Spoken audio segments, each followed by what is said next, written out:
Hey, what's up, everybody? We're back with another voiceover. This first round is going to be with Billy Brand and Omer. Billy, this was like a week before Billy's last fight that we just had a few weeks back. So he's kind of peaking right now in terms of his cardio and his action. And his goal in this fight that he had coming up was to grapple. So he spent a lot of time grappling and playing this kind of game here. Billy definitely uses cardio as a weapon, and you'll see that as this round moves through because Omer is also really good cardio and can go and go and go. Doesn't have a whole lot of quit in him. As you can see here, Billy likes to play the front headlock. He has a really good guillotine game, really good front chokes and front headlock game. So he's using the head control to get to mount. He's using the head control to pass the guard. Right here he finds his mount. He's playing one-arm guillotines, which are my favorite style of guillotine here. Omer's doing a good job to escape, getting his hand frames where they need to be, and starting to work to his side to try to get his knees back in the fight. Right there, he's able to recover, but Billy just keeps the pressure up, keeps driving himself to three-quarter mount, peeling hands, pushing on the knees, and here he goes into a shoelace method, which I love, love, love. Great option. He gets bumped here, but decides to take the neck. And one thing that's good and bad about Billy's game is he's willing to transition quick. See how here he goes guillotine, anaconda guillotine, and then gets up. Sometimes it's good to stay on the submission. Sometimes it's good to use it as a transition of position. For MMA, I would suggest that you always work towards getting up. Right here, Omer does a really great entrance to the backside 50-50 from knee on belly, which is something that kind of shocked me, but it's a really great motion there that I love to show. Billy's able to pull his leg out and start entering his own leg entanglements here. He doesn't really lock in a wedge. Here he kind of goes to almost an 80-20, 90-10 style of position. And he's looking knee bar, he's thinking heel hook, he's going back and forth between the options. And when he doesn't feel like the sub is there, he starts looking to turn in and get control of position. Omer should have came up right there. Boom, up quick to his knees and wrestled. He gets it anyway over an extended period of time, a little more difficulty. He starts getting the takedown, but Billy still has good head control so he can get his hips out. Now that he has his hips out and head control, he can start working top position, looking to mount, looking to contain the head and keep working on these guillotines. Billy's got his hands connected here, which is not my favorite thing to do from mounted guillotines. I like to post my secondary hand on the mat so I can build head height and really develop right here, just like that. Here he's going to step over to the triangle, which is just beautiful. Jiu-Jitsu 101 is attack guillotine. When they defend the guillotine with hand fight, you have a triangle set up right there. What he does here is hug the hips, which I really love. For mounted triangles, it creates that extreme angle that you want. You know, like when you're on bottom and you do a triangle, you scoop the leg to create that angle. That's what you get when you hug the hips from a mounted triangle. It's just so much better than trying to just pull the head up or create tension. Here they get into kind of a little wrestling scramble. Billy finds top position, and he's just grinding. There he goes for front headlock again. Just kind of mauling Omer here, which is good. Omer, that's what he should be doing before his fight. He should be peaking and just getting to all his positions. Here he goes, high elbow guillotine, catches it. Omer's got that long neck, so every now and then when you set up your guillotine properly, Omer's just kind of in a bad spot there. They start to grind again. Billy gets the takedown. Omer's working back up, trying to get his guard, and now Omer's in jeopardy of the what is known as the Von Flue choke. So he gets his hand out of there. Billy's just putting pressure. Billy gets kind of a variation of a gift wrap here, even though he's in Omer's half guard. What he does here, I love. He has the far side gift wrap, so he passes over to that side, so then he can start working his back attacks. So it was a really nice option. He plays arm triangle. Watch what he does with his right knee here. He starts pushing away Omer's hip with his right knee, starts going mount, and here comes the back attack sequence. Again, this is where Billy maybe transitions a little faster than necessary. The arm triangle could have certainly been there. But here he's able to get kind of his arm across the neck for a one-arm strangle. You see here he's using his cardio as a weapon. He's kind of gassing Omer out here, and now the subs come easier and easier. He gets another little rear choke position here, pulls Omer up. Here I would sink my hips away, and you can finish kind of a wrestling style strangle there. Omer's able to get back to his knees, and now Billy plays the back attack once more, gets the one-arm strangle. Omer's kind of gassing again. They keep the little grind up. The round's about to end right here. You see Billy go for triangle off of the guillotine once more. Now we have Gabe and Jason. Gabe and Jason have both been with me for some time now. You see Gabe here attacking the armbar. Beautiful little setup from a passing sequence. Goes rodeo, comes around to this quarter armbar, turns it into a full cross armbar. Jason has no real choice but to tap. Here, Jason's working on passing. I would like to see him get control of the pants here. The hand fight is important, sure, but getting control of the pants and starting the process of your pass is where you need to be as you're on top in the gi. So now he's starting to kind of work his pressure on Gabe's knees. This I love. He kind of gets swept with a butterfly sweep, but then wrestles up immediately on a single. Don't accept the sweep. And now he's kind of pinning Gabe's knees together. He's able to point Gabe's knees away from him by taking his left knee inside, dropping his left hip, and he's able to do a little high step pass here and gather up the legs and get a good side control position. Gabe's got good frames. Right there, Gabe should have got his hips up and scooted out as he is able to beat the crossface arm of Jason. Jason starts working himself to north-south. Really good idea so he can beat the frames that Gabe was setting up there. He goes knee on belly here. Beautiful transitions. It's really good stuff. He's able to keep close control between his hips and Gabe's hips. Gabe's having trouble getting his legs back in the fight. And Jason's just kind of a wet blanket on him here. Jason starts going to the back as Gabe goes turtle. And right here, Jason should have brought his head through to his left side. That would have really helped him take the back there as Gabe tried to roll through. Jason's own head stopped him from rolling through.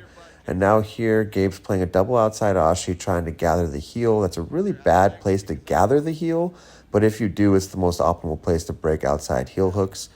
Jason's doing a good job of using his secondary leg to free his primary heel, and now he gets his foot to his butt, elevates his hips above Gabe's, and he's able to sprawl on him, and this is how you want to beat the double outside ashi, and he's able to get back to a safe spot, side control once again.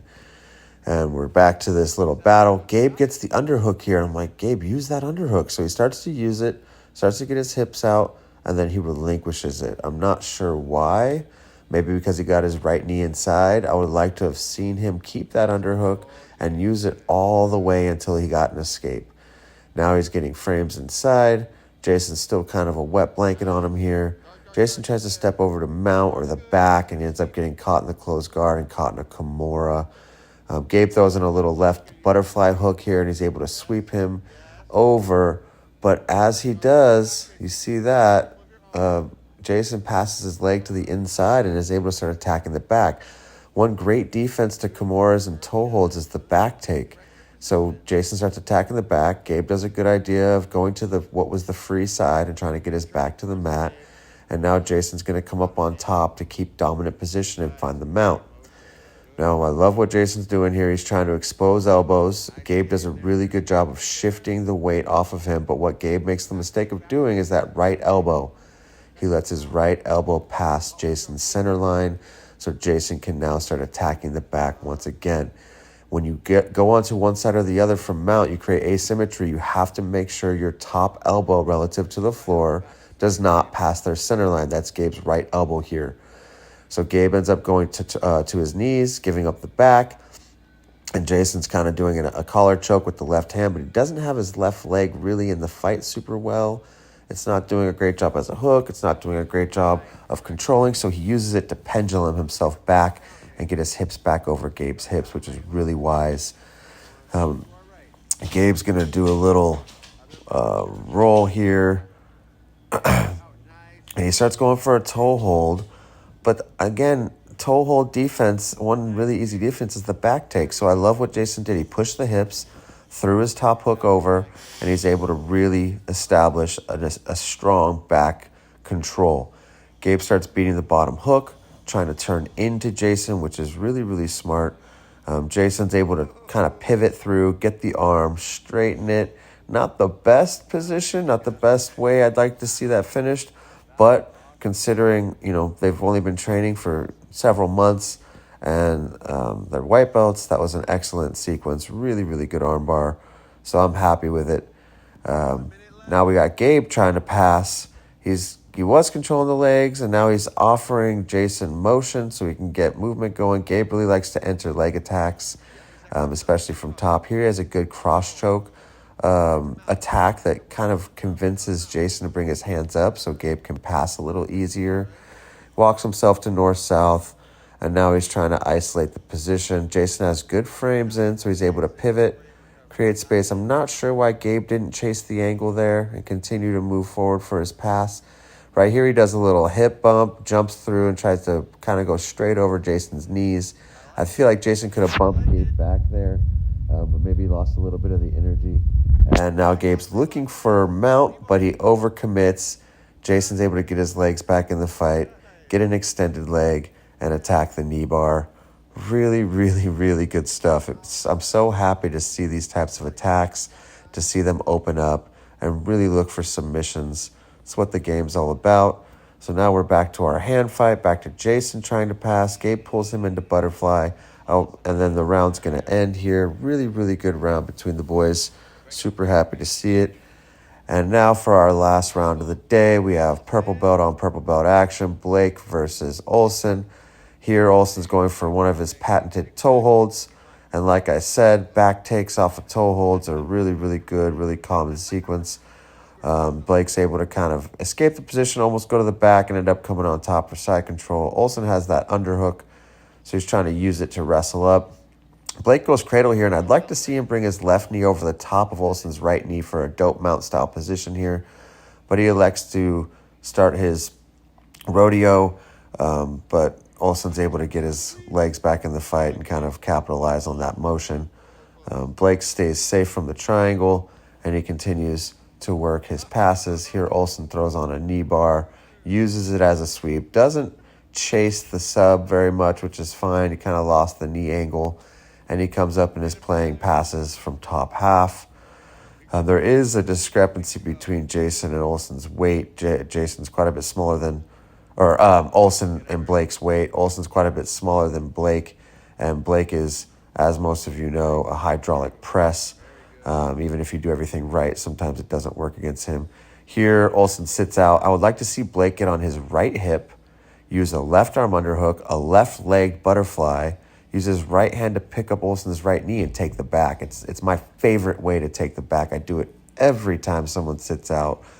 But Blake's still more concerned, I think, about his left arm, and Olson's working himself over to three-quarter mount. Really good stuff.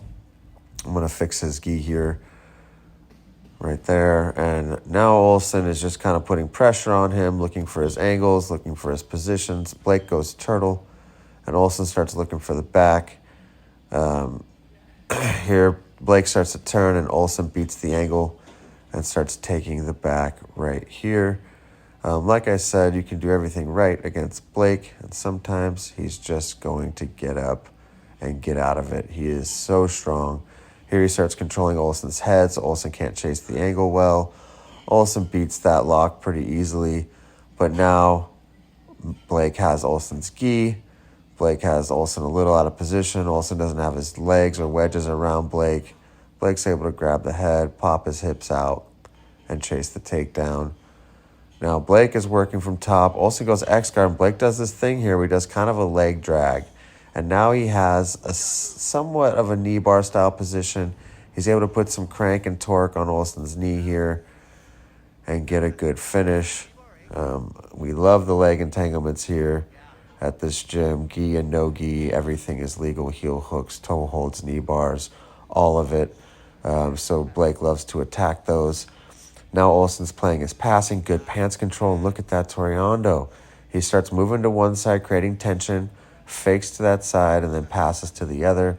Really, really nice stuff. He's playing turtle. He goes for a variation of a collar choke here. Doesn't quite get the position properly. And now they're in this hand fight. Olsen doesn't have really great control over Blake's body here, but they're in this hand fight, and he's really good from here. He tries to throw hooks in. Blake beats the hooks, starts getting his back to the mat, and now he's playing from his half. Olsen does a great job from three-quarter mount to hit a ninja roll, but like I said, Blake just decides that that's not going to go today, and he just hops side to where there's no hook. I would like to see Olsen get up on his left elbow, pull his left knee out, and keep chasing the back, but Blake decides that's not the game today.